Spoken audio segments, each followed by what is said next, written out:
Bonjour, aujourd'hui je vais vous parler de la classe Peer de Tailwind et on va l'utiliser pour créer un label flottant au-dessus d'un champ texte dans un formulaire.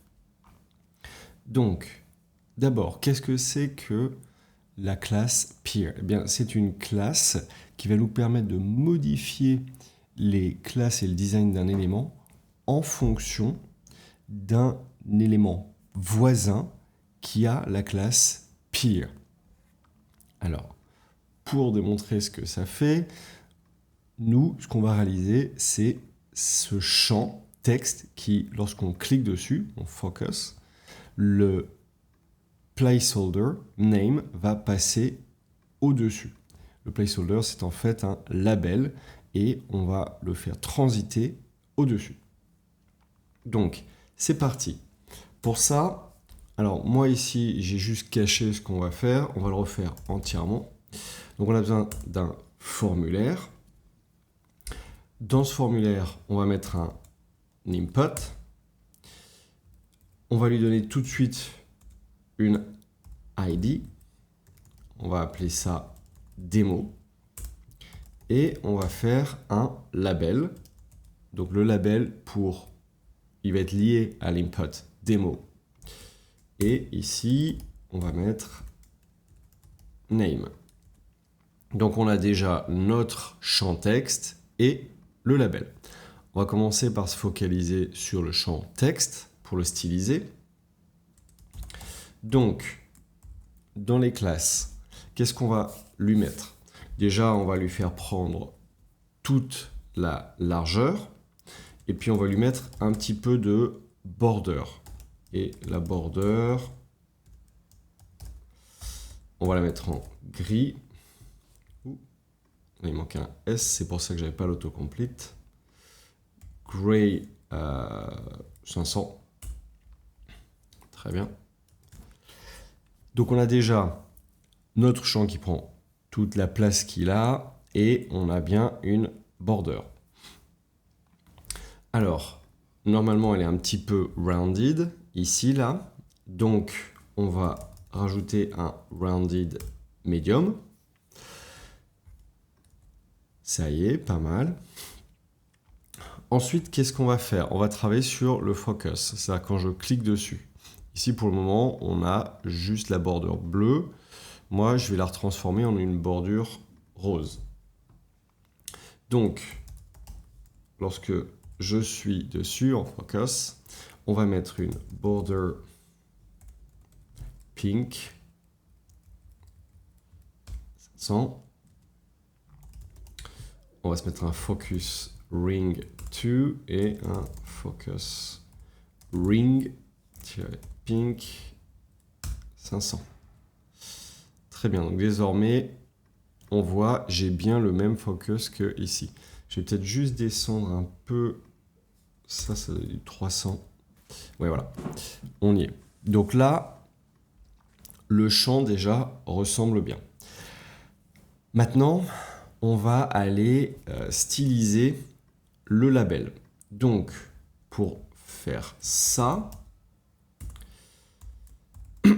qu'est-ce qu'on veut? On veut qu'il soit en plein milieu. Donc, pour réaliser ça, on va le positionner avec la classe absolute. Absolute par rapport à quoi? Par rapport à notre formulaire. Donc ici, on va le placer en relative. On va pouvoir aussi lui mettre juste de la marge, comme ça on aura de l'espace un petit peu partout. Ouh. Attention, c'est pas dans l'action. C'est dans la classe. Ok.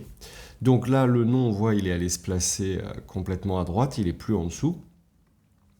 Comme il est en absolu, on va pouvoir dire, on le veut à gauche, un petit peu, pas complètement à gauche, et on le veut à 2 du milieu, du dessus.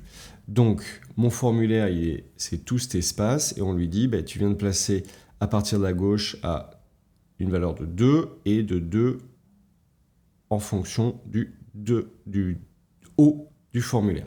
Très bien. Ici, il est un petit peu gris. Donc, on va pouvoir lui mettre un texte gray et on va le mettre, ça donne du 500.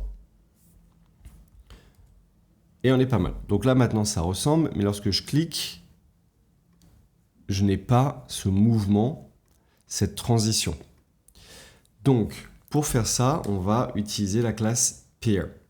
L'idée, c'est de dire que je le mets sur la classe qu'on appelle la sibling, la sœur ou la voisine, on va dire.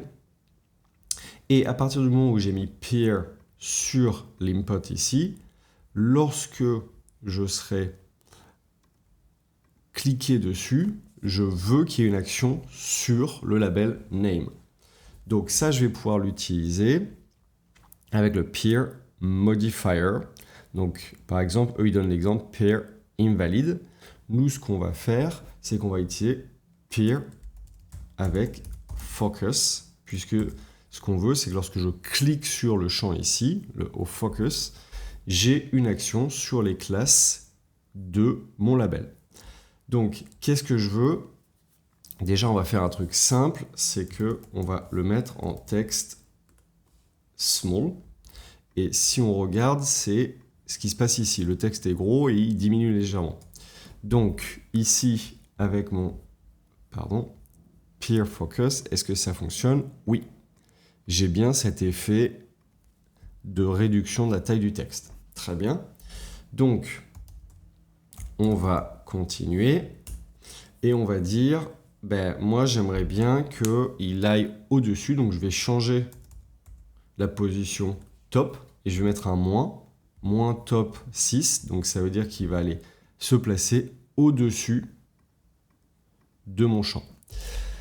Maintenant, ce qu'on voit, c'est qu'ici, il y a un petit effet de transition et ici, il n'y en a pas. C'est assez... c'est instantané, c'est un peu violent. Donc nous, ce qu'on veut, c'est avoir une transition qui soit agréable.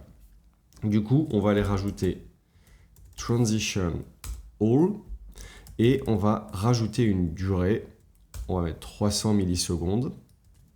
Et désormais, hop, j'ai ce petit effet de transition qui fonctionne parfaitement. Très bien, donc on a réussi à recréer le même champ avec un label qui vient flotter au-dessus du champ. Et ça, on l'a fait grâce à la classe peer et en utilisant le modifier focus. Donc là, on le voit, modifier, peer et le modifier que vous voulez choisir. Et ensuite, on a utilisé les classes que l'on veut pour modifier le style de notre champ. Donc nous, on rend le texte un peu plus petit et on le fait transiter juste au-dessus de notre champ. Et pour que ce soit plus fluide, on a utilisé les transitions de Tailwinds. J'espère que vous avez appris quelque chose aujourd'hui. N'hésitez pas à suivre Cocorico Codo et à bientôt.